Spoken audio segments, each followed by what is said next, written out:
Tangen, China and international politics analyst. He joins us now from Beijing. Hey, Einar, thanks for joining us here on the program.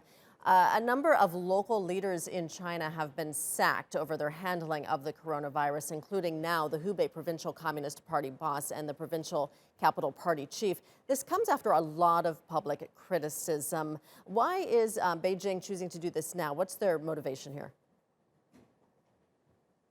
Well, I think there's two parts to it. First off, obviously, PR is a very important one. There's a tremendous amount of anger. There's been a lot of outpouring on social media.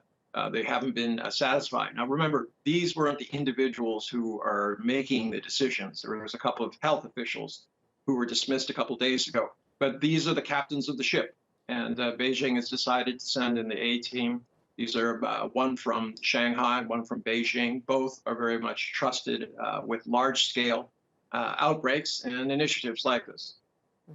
I know we're just looking at some pictures there of the Chinese President Xi Jinping. He's been noticeably absent since this outbreak, aside from a brief appearance in which he visited a neighborhood in Beijing wearing that mask. What kind of message does that send that the president is really nowhere to be seen during this crisis? Well, I think the desire is not to make this about President Xi, but about the initiative on the ground. The central government has certainly been extremely active. 100 million people under quarantine. They decoded the genome in less than a week. They built hospitals, and they're being very, very aggressive. I can see that here in Beijing. And I think this is purposeful. He's not trying to make this about him.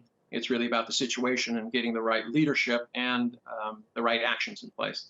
You talked about that quarantine in Hubei province, and I know people also there in Beijing are staying home from work, but people are slowly starting to return back to work. What kind of economic impact are we looking at long term here in China, which, remember, is also still in the middle of a trade war with the U.S.? Yeah, this is not only difficult for China, but the entire world. If you go back to 2003 and SARS, China actually grew 1 full percentage point above the year previously. It was 2002, it was 9%. In 2003, during the SARS outbreak, it was 10%. So what they're expecting, at least on manufacturing, it should not be hit hard.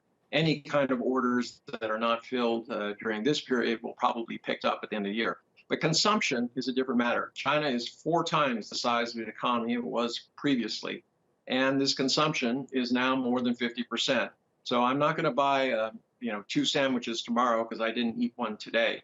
So you can see already the government is making very swift moves to make sure that people are retaining their jobs, that businesses have the wherewithal to kind of last through this, low interest loans, access to other kinds of borrowing, bonds, etc., and tax relief. So this is the kind of thing that they'll be doing, and you can expect more of it as they determine the severity of what they see here.